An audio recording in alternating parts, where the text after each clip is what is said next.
I submit to you a simple and yet all-embracing proposition. You can never get the best and the most out of any system unless the men who have to work it together are well affected one to the other. How can you expect full prosperity and success in industry so long as it is pull devil, pull baker between capital and labor? Of course, the out-and-out socialist may say, I'm not concerned to improve the relationships between capital and labor. I think capitalism and the capitalists have got to go. They must give place to a system in which there shall be no private ownership of any of the means of production, distribution, and exchange. No man shall work for private profit for another, or for himself, for that matter.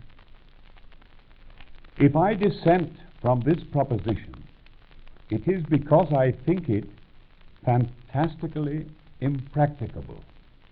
And more, I am satisfied that any attempt to apply it would bring the gravest disillusionment to the very people in whose behalf it is preached with such confident assurance. The thing is a complete misfit as applied to human nature. Every mother knows that one of the first things her offspring learns to say is mine. It will take a lot of state socialism to wipe out that impulse. You might as well try to abolish the solar system. Therefore, the incentive and initiative of private enterprise must be maintained, for herein is the mainspring of human activity. Enterprise must be so operated as always to do the fair thing between capital and labor. That many reforms designed to this end stand to the credit of liberalism will not be denied. That much remains to be done is no less true.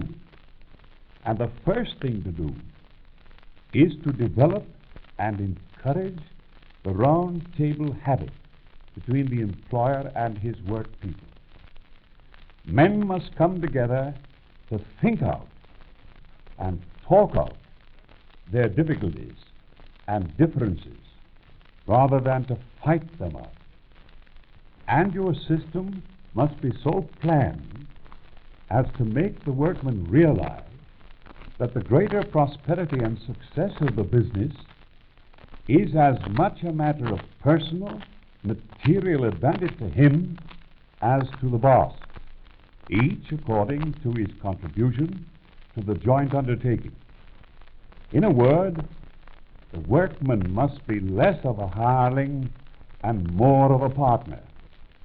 Then capital and labor will go forward together with the same objective, the greater success of the business. And that's the liberal industrial policy.